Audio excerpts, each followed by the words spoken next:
Thank you so much, Dr. Amy Beckley, for coming on Wellness Your Way. I am so excited to have you here today. I am so excited to be here. Thanks for having me. Of course. Well, I have read your very impressive formal bio to our audience, but could you start out just by telling us a little bit about yourself? Yeah, absolutely. I'm a hormone scientist. I've studied everything from breast cancer development to vaccine development. And I really got passionate in reproductive signaling and the menstrual cycle after my own personal battle with infertility and recurrent miscarriage. I felt like that the tools we had to track what a normal cycle is, how to identify issues, was something that was lacking in the field. And since most women with a cycle are affected by their menstrual cycle, either heavy bleeding, not bleeding, painful periods, PMS, infertility, miscarriage, postpartum depression, that it was important to learn more about it and develop better tools to kind of understand what we all go through on a monthly basis. Incredible. I'm so glad you did, and you are. And it continues to astound me. I'm sure you'll relate. When I start talking to my clients about their hormones, about their cycle, the vast majority of us women who are having cycles don't even know what a cycle is, don't know what ovulation is, don't know what's supposed to be happening. It's such a shame that we're not taught more about this as we go through school and go through life. So, can you just start with those basics? Tell us what is happening maybe during each phase of the cycle? Yeah, so ovulation typically takes an entire month. It's a month-long process, and evolutionary it is for us to conceive. And so what it's doing is it's preparing the body to release an egg so it can get fertilized, and it's preparing the uterus for implantation and pregnancy. But the menstrual cycle has many, many different functions as well. And so throughout the menstrual cycle, there's four key hormones that you can understand. The first one is FSH, and that is a signal from the brain to the ovary to, produce an egg or a follicle. So it's follicle stimulating hormone. If this is high, it could mean you have a lower ovarian reserve. And so that also means you are closer to menopause. And so if your FSH levels go up, it could be you're closer to menopause. It could mean you have less eggs left. It might be more difficult for you to get pregnant if you're trying to conceive. And so the second one in the line of hormones is estrogen. This is probably the one that most women know. Estrogen peaks in the middle of your cycle. Estrogen supports healthy blood vessels. It promotes energy. It is what makes you feel fabulous. It actually, like, studies show that women are more attractive to men when their estrogen is high. They can run longer, they can jump higher, they can be functioning in meetings better. It's just a really important hormone for the entire body. And then when that gets really high, it releases the third hormone, which is called LH, or luteinizing hormone. That is what releases the mature egg to be fertilized. And so that transition is when estrogen starts to go down and the fourth hormone comes up, which is progesterone. And so progesterone is the hormone that counteracts estrogen, and it's produced only in the second half of your cycle. And what it does is it prepares the uterus for implantation and pregnancy if you're trying to conceive. But it also helps with cognitive function, bone development, and it counteracts the estrogen. So a lot of people talk about estrogen dominance, hormone imbalances, PMS, heavy periods, painful periods. Could be that you're not ovulating properly and you're not having a good estrogen level followed by a good progesterone level. And so if you have too much estrogen, not enough progesterone, or the other way around, or you're not ovulating and you have so much estrogen and no progesterone, this can cause, symptoms that we don't like PMS, heavy periods.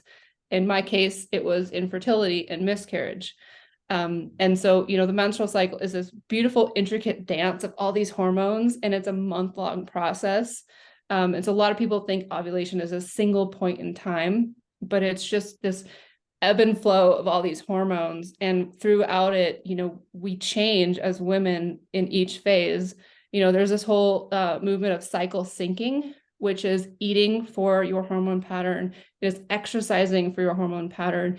It is functioning at work according to your hormone pattern. So scheduling meetings at certain times, not scheduling meetings at other times where you're more creative, you're willing to, be in a crowd versus wanting to kind of, you know, like, close yourself off and say, okay, this is my 2 days to just be me. Yes.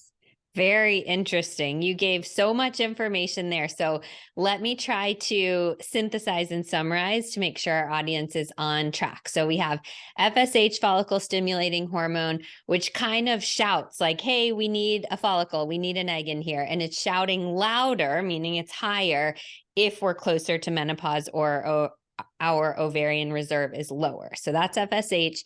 Then we have estrogen, which peaks around that midpoint of the cycle, which I hear you referring to ovulation as 28 days. A lot of people refer to ovulation as one specific event in the middle around day 14 of the cycle. That's when estrogen may be peaking, and that's what makes us feel really good and energized and have higher endurance and brain capacity and supports bone health and all of this stuff. Then we have luteinizing hormone, which sends the message to the mature follicle. Or did you say mature? What was your word to describe the follicle there? Yeah, mature follicle, Mature mature follicle. egg, yeah. Mature egg. Okay, gotcha. And then we have progesterone, which helps us, is kind of counteracting estrogen. And I often think of progesterone, you can tell me if this is correct or not, as helping with sleep, helping with calm. So kind of where estrogen might be energizing and giving us that activity rush, progesterone is going to help us soothe a little bit, which might be why as progesterone gets higher later in the cycle, right before the bleed, if that happens, we tend to feel a little bit, I tend to feel a little bit more tired, groggy, irritable, sometimes things like that. How is that as a summary? And what would you like to add? Yeah, that is perfect. And you brought up a good point. I mean, progesterone is the happy hormone. It's like the calming, it's the soothing. And a lot of women that don't have enough progesterone, they find themselves not sleeping well at night and having insomnia or waking up and just can't go to sleep. That is one of the signs of, an imbalance and a low progesterone. So great. Thank you for that. So let's talk about ovulation since this is your specialty. And we think, or I thought before I learned about this, that if you're having a period, you're ovulating, but this is not true. So can you tell us why people might be actually bleeding, but not ovulating correctly? And what are some common problems with ovulation? Yeah, absolutely. So ovulation is this process, like we said, that has to go like this hormone, then this hormone, then this hormone, and then you bleed at the end. If something happens during this process, so there's a condition called polycystic ovarian syndrome or PCOS. It's 1 in 10 women have this condition, and it's their ovaries are resistant to these hormones that are getting sent to the brain, and so they don't actually release eggs. And so what you do is you get this buildup of hormone and then nothing happens and it starts to go down. And what that does is it causes your uterine lining to shed off and reset. Mhm. And so you didn't actually ovulate, but you do still have bleeding. Another thing is, if you're on hormonal birth control and you take the week off, you didn't actually ovulate. You had hormones in that birth control. You stop using it, and then your body just releases that uterine lining that was protected by those hormones. So you don't have to ovulate to have a period. And then ovulation is not a yes, no.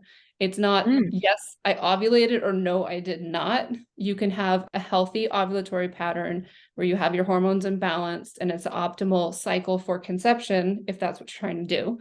Or you can have suboptimal ovulation. So the case there is that woman with PCOS, where her ovaries are pretty resistant. So you have a huge, so much estrogen is produced because there's multiple follicles that are trying to develop. Mhm. And then maybe one of them will develop and you get a little bit of progesterone. So you ovulated, you released an egg, you made progesterone, but all this estrogen in the first half of the cycle gives her these symptoms of maybe hair growth on her face, losing hair on her head, cyclic acne, inability to lose weight. And it's just because of those imbalances in hormones. And she could well be, ovulating, having an ovulatory cycle, but since you have that imbalance of hormones, you still have those symptoms. Okay, interesting. So any symptoms, or maybe not any, but many symptoms that are happening cyclically that could um, could deal with some of these hormones. I'm being careful with my words here.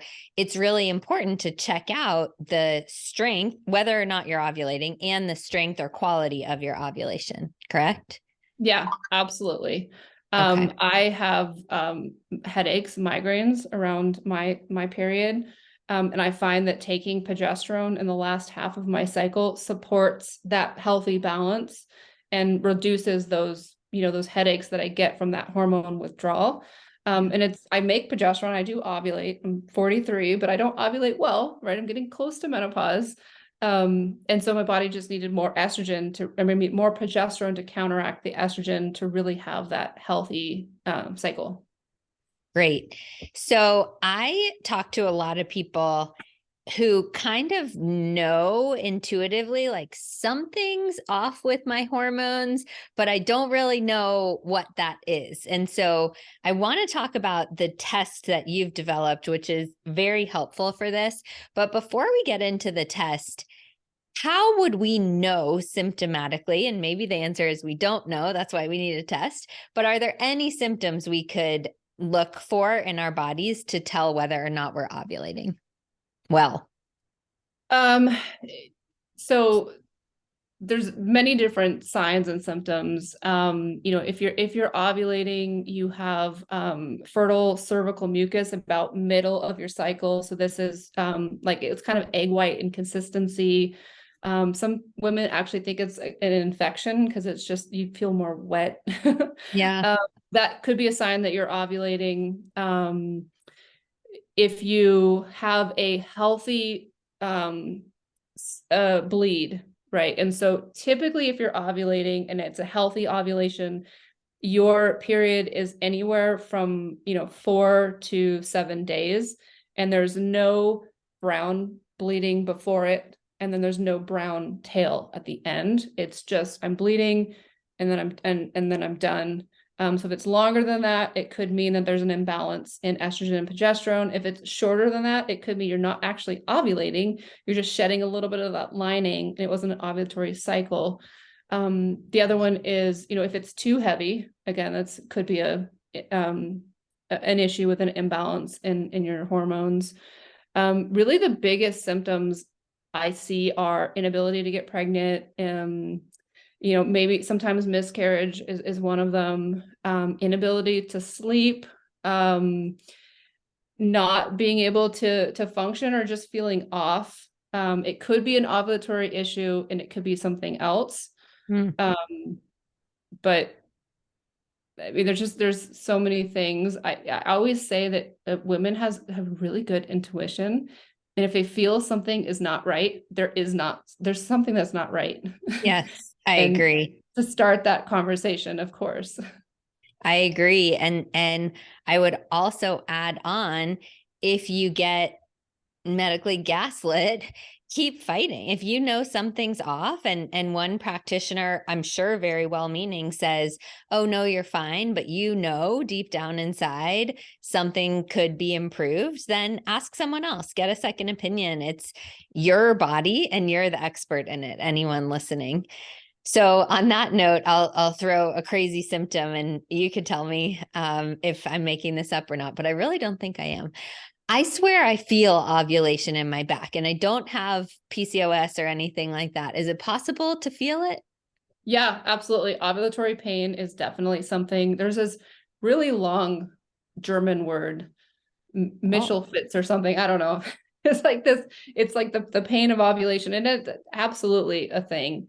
huh. And it could present as being in the back because the ovaries are kind of low in your pelvis and they're kind of in the back sometimes. So you're just depend on like how your uterus is shaped. And so, yeah, absolutely. Interesting. Okay, good. So I'm not crazy. Which I know you would not have said anyway, and I would not have believed anyway. But those are some symptoms. That's great for people to know. What about the people who are like, okay, I can kind of tell the symptoms, but I want to test. You've developed something called Prove, and I think it's an amazing concept. So could you tell us a little bit more about that? Yeah. So before I do, I'm going to go back to this gaslighting idea. And this is a very, very common thing where a woman comes in and goes, there's something wrong with my cycles. My periods are heavy. They're painful. I can't get pregnant, whatever that symptom is. And the physicians almost always say, well, we can't really test your hormones because, it's a single point in time. And like I said, these hormones are dancing across, and it just depends on where you are in the cycle. And then it doesn't give you this full picture of what's going on across ovulation. And so because of that, and because of that's why I was not diagnosed with an ovulatory issue, because they didn't have the right testing. That's where I invented Prove, which is a way to get around single point in time blood draws, where we look at that dance of hormones throughout the cycle and we see that whole picture and we look at patterns. And so it's a urine-based diagnostic. You use first morning urine. It all goes through an app that tells you when to test, and we track everything: your ovarian reserve, all your baseline hormones. We get an assessment: are your ovaries working? Do you have to worry about menopause coming soon, or a low egg count if you're trying to conceive? And then we tell you your fertile window. So if you're trying to conceive, we look at that rise in estrogen, that release of the egg. And then we look at the luteal phase. So that is the phase of after you've released the egg, the second half of your cycle where progesterone is produced. And we look for two things. We look for, do you have enough of this progesterone metabolite in urine? And is it produced for long enough? Because you need to counteract the two. And progesterone has to be produced for a long enough period of time to support implantation, but also to support that counterbalancing of estrogen. So you can ovulate, you can have a little bit of progesterone, but maybe you're not sleeping well. Maybe you have hot flashes. Maybe you have, PMS. It's because your progesterone is crashing too soon, and there wasn't enough time to counteract that estrogen. So just, giving yourself more bioidentical progesterone can really help. And so we just look at that entire cycle end to end, and we give you this report card of like, how healthy was your ovulation? Did you see healthy patterns of estrogen and progesterone? And it's all urine-based, non-invasive. It's all done at home. Get a really cool cycle report at the end that you can take to your doctor and say, I'm not getting pregnant, look at this, or I have crazy PMS or heavy periods, like look at this data. So we really try to help women educate themselves so they can go in and have a bigger picture of what's going on with their menstrual cycle, because there's been so much gaslighting because there hasn't been a way to diagnose these things. And it's not the fault of the physicians, because it's a hard thing to measure, because Yes. unless you're going to go in every single day and get this done, like it's impossible to measure. And so that's why we Yes. created a test that you can do at home, and you can take in your data, and then they can go, oh yeah, I see that you don't have enough progesterone. Cool. Here's the script. Amazing. So, two questions on that. One, if someone is on the birth control pill, they're not trying to get pregnant, obviously, but my guess is that they could not use this test. So I'd love to know if that's true or not. But then what about, like you said, bioidentical progesterone cream? If someone's on that, can they use this? Yeah, so on birth control is a no. So birth control is something that prevents ovulation. It basically, you start taking both estrogen and progesterone early in the cycle, and it says, okay, we're not going to ovulate because we already see progesterone. And so you inhibit ovulation from happening. So you probably could do it, but your data is going to look really weird. Yeah. So I wouldn't recommend it. And then for progesterone cream, yes. We have a lot of women that come in and they do it an initial pattern where they see they have, this deficit, that their progesterone's dropping too soon. And then they go to their doctor, they put on supplements, or they go on Amazon, they get a cream, and they apply it, and they want to know, did it correct the issue? And so they can do it again, and they can kind of see how this has changed. And so there's different degrees of imbalances.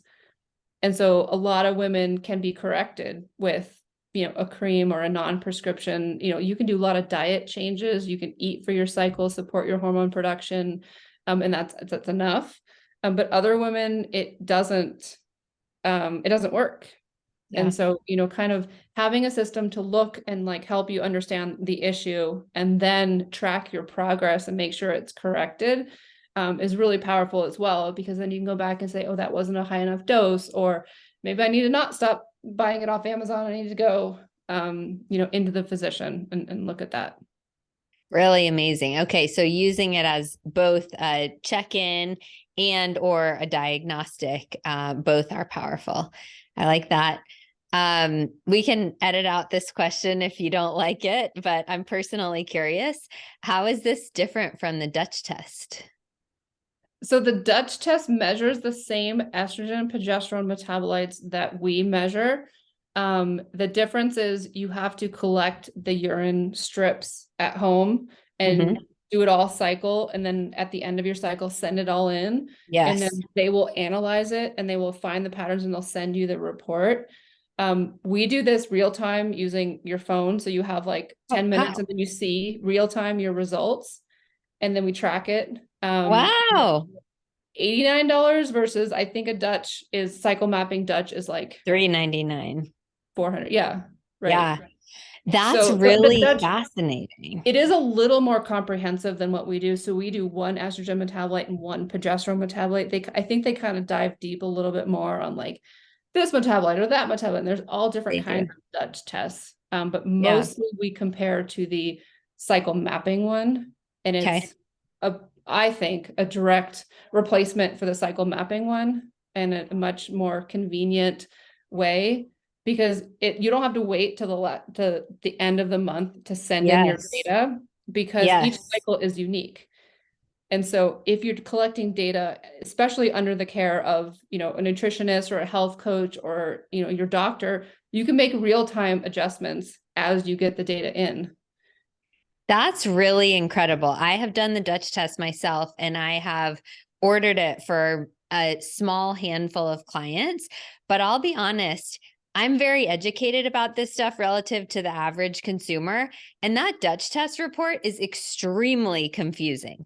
It takes me like 5 hours to go through it, maybe not quite that long, but very confusing because they give so many metabolites, like you said. So I actually think it's hugely valuable to give a smaller snapshot of actionable things. And I didn't even know that you could get insights within 10 minutes. That is so cool.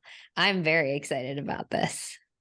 Yeah, I mean, I do think that some of the Dutch tests do have a lot of really good value. So like the cycle mapping one, we can replace and you can use this. But if you have an ovulatory pattern that's not ideal, you really want to find the root cause. And so it Yeah. could be a thyroid issue. It could be a cortisol issue. Mhm. It could be all these other things. So if you do comprehensive testing like Dutch testing, or if you do blood tests to look at, do you have high prolactin levels? Do you have a high TSH level, right? There's something that could be causing your cycle to be off. And so sometimes you do need additional testing to see what is causing your cycle to not be normal, to correct the underlying issue. So like one of the biggest issues with the menstrual cycle is uncontrolled hypothyroid. All right. So if you don't have enough thyroid hormone, your thyroid's not functioning properly, your ovaries also don't function properly. Right.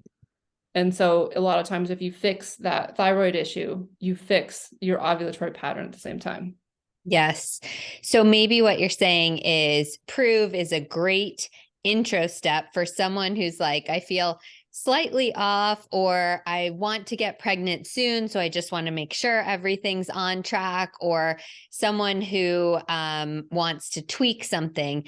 But if then you've gone through Prove and you've tried some things and you still can't get to the underlying issue, then there is value in some of these more in-depth tests. And I think you have a great point. Dutch is great. Like I said, I run it out of my practice. So I do think it's a good option, but sometimes blood work is really great too. Maybe not for cortisol, but for thyroid, sometimes that can be good. So If you need to look further, maybe our thing is just a ... Check in with your practitioner and go further. Prove is a great first step, though. Yeah, I mean, there's a lot of things that you can do at home to regulate a cycle if nothing else is out of balance. The food that you put in your body directly affects your hormones. So if you're eating out of plastics, if you have whatever you put on your skin and in your body has phthalates or some other like endocrine disruptor that could mess with your cycle. If you're eating fruits that aren't organic, some of those pesticides could cause this hormone imbalance. Like, there's some women are more susceptible to things than other women. And so, eating a clean diet, like cycle syncing, these things. I mean, there's this thing called seed cycling. Being a scientist, I was like, no way. Like, no way. Eating seeds is not going to do anything for your hormones. And then like I started doing it myself and I was like, wow, I feel a lot better. Like, this is great. And then we did a blog on it. We were teaching, the women that were using Prove, and we see it in the results. Their progesterone goes up. Wow. Yeah. And they get pregnant and it's like, wow. And so it's like, if something so simple as eating seeds Yes. that help support your body making estrogen and then help support making progesterone, even if it doesn't work, you're eating healthy fats and healthy vitamins in these seeds. So it's like, a healthy lifestyle could fix a Yes. cycle. I love this. I love talking about food, so I want to keep going down this path. I will say I tried seed cycling for just 1 month, which is probably not enough time. I didn't feel any different, but I had the same reaction that you did, which is like, these are great foods. I'm eating chia seeds, flax seeds, pumpkin seeds, and whatever the other one, sesame seeds or something like that. So who cares if this is fixing any issue or not? I'm adding these great quality foods to my smoothie. That's wonderful. So I forget the actual breakdown. Can you tell us the breakdown of which seeds you eat at which times? Yeah. In the first half of the cycle, to support estrogen production, you want to do a tablespoon of pumpkin seeds and a tablespoon of flax. And so Okay. the best is raw organic. Okay. I personally hate the taste of raw pumpkin seeds. I think it's like Oh, I gaggy. like So it. you like it? Yeah, I like Um, them. and then in the second half, it's a tablespoon of sesame seed and sunflower seed. Again, Oh, raw organic. sunflower. Okay. Yeah. Sesame and sunflower. Got it. Because the sesame and the sunflower, those help clear excess estrogen, or what's the function of those? Yeah, it helps support progesterone production. Oh, progesterone production. Yeah. Okay. Interesting. Okay, great. So And it's then a the flax and tablespoon. the pumpkin help support a healthy estrogen level. So estrogen is one of those things where it's like you can have too much or too little. And so what you want to do is you want to support estrogen metabolism. So this is something that Dutch has done a lot of work on, and I truly love them for that. Where it's like, if you can't metabolize estrogen, if you have like liver issues or something, and you can't metabolize the estrogen, it builds up and it can cause issues. Yes. So, a good supplement is like DIM, which is, or also could be like Brussels sprouts, broccoli, any of these like dark leafy greens, Mhm. can help you metabolize and break down the extra estrogen. And then you want the healthy fats and flax to actually help produce estrogen. So you want to have a good estrogen, but also good metabolism, so you rid it from your system. Clear it.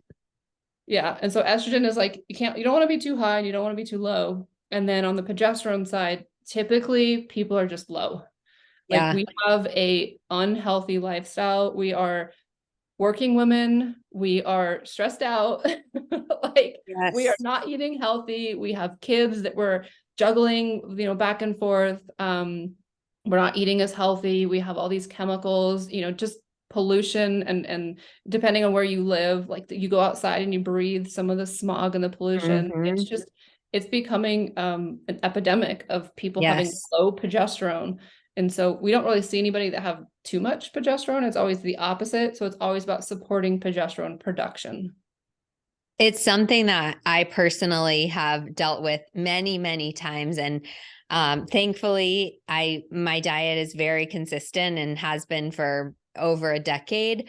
But I know directly if I go through periods of prolonged stress, I will see my progesterone drop to like really, really, really low levels. So it's another great reminder for me of the importance of all the things we know, but sometimes it's much easier to say than do, but really managing your stress. And when you can see that manifest in terms of actual hormone levels, and then you can tie that to symptoms that you thought were just like, quote, what I'm born with or how my body does periods or whatever, that really helps make a big difference in our stress management.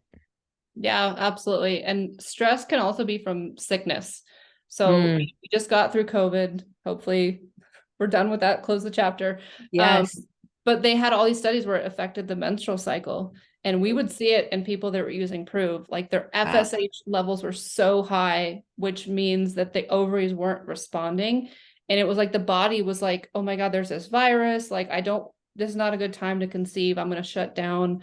Right. And you saw lots of low estrogen and low progesterone. And what that did is it caused cycles to be longer. It caused periods to be heavier, more painful because you were messing with those hormones. But it was very just um, the body shutting down and saying, this is not a good environment. You're sick. You're stressed out. It's not a good thing. Yeah. I know the body is so smart. And so often we, especially people who are trying to conceive, can feel frustrated, like my body's not working for us or something like that. But really, the body is smart. And like you said, if it's preventing you from getting pregnant, it means something is off. This person's not sleeping. This person's overly stressed. There's a virus. That's a protectionary mechanism for us. So I think shifting towards, I trust my body. I just need to interpret the messages that it's giving me as opposed to my body's fighting against me can be helpful. Yeah, absolutely. Okay. I want to go back and just touch on one more thing that you already said, which is plastics and all of these endocrine disruptors. Pesticides in fruit, you mentioned as well. The audience is familiar with the term endocrine disruptor, and we've talked about it a bit, but can you, from your with your scientist hat on, tell us what an endocrine disruptor is and what we need to look out for? Yeah, and so the endocrine system is your hormone system, right? So a hormone is a signal that one cell sends to another cell or organ to communicate. So if you have your brain up here, your ovaries down there, you need a hormone, you need a signal in order for them to communicate. So that's the endocrine system. And so if you have an endocrine disruptor, this is some type of chemical that gets in the way of those signals. And so your body can't function, right? Your ovaries can't respond to the brain signal. Your thyroid can't respond to the signals that it's getting from other systems. Your adrenal glands can't function, right? And so that's what we mean by an endocrine disruptor. And so it's a very broad term that can mean a lot of different things. It doesn't necessarily have to be the menstrual cycle. It doesn't, it could be anything in your body that's not working. And it's really a toxin. It's something that is foreign to your body, that your body is like, oh my gosh, this is a toxin. And so the way that hormones work is you have your cell, you have your organ, and they have what's called receptors, which are basically like, what can communicate with the hormone. And so if you have endocrine disruptors, what they can do is bind to those hormones and prevent the hormone from attaching and signaling, or it can cause the cell to do something else when it binds, or it can cause them to not have those receptors, right? So there's a bunch of different things that it can do, but like the net is that it disrupts your body's functions. And so you want to reduce as many of these things as possible. And so anything that's not naturally occurring, so smogs, plastics, like these are all man-made things. Yeah. Yeah. And plastic, unfortunately, is rampant. I'm slightly encouraged that more and more food places and manufacturing companies and all of this are choosing to go away from plastic, but still it is just everywhere. So I don't think any human in 2023 can not encounter plastic ever, ever, ever, but we can certainly reduce it in terms of like our food containers and our water bottles and all of that kind of stuff. Yeah. So, I mean, you can't reduce it completely out of everything that you're doing. And so what I like to say is anytime you heat up the plastic, that's when they tend to come off into the water, the food that you're eating or drinking. And so try not to ever have plastic around something hot. So you don't want to microwave in plastic. You don't want to have Mhm. a plastic hot coffee that you're Right. drinking. It's not going to limit your exposure to zero, but that's where the big problem happens is when that plastic gets hot, that's when those chemicals come off the plastic into your food and beverage. Yes, such a great tip. Okay, well, you are a wealth of information. I know we could go on for hours, but I am sure the audience wants to know where to get their hands on Prove, learn more about you and the company. So, can you plug all of that for us? Absolutely.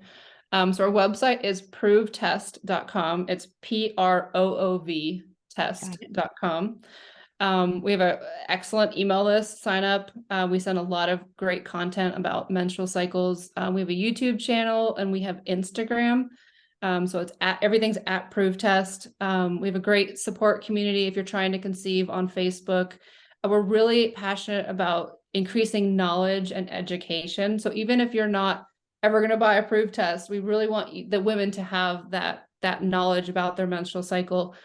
We sell tests as well as supplements. So if you have an imbalance and you want to try to treat it naturally with an herbal supplement, we do offer those kind of things as well. We are also available on Amazon. Amazon trucks can get you faster than I can. So a lot of Yes. women, want to test yesterday, so they get it on Amazon. And then we just launched in Target stores. Wow, congratulations. That's really exciting. Thank Well, you. I will go back through what you just said and link to in the show notes the Prove website, the newsletter, the Prove on Amazon, Instagram, YouTube, whatever else you said. I'll make sure to include all of those links in the show notes. So everyone listening, just scroll on down and check that out, whether you're interested in buying the test or just in getting some education. I know everyone has learned a lot from today. So thank you again for sharing your wisdom. I very much appreciate you being here. Thanks for having me.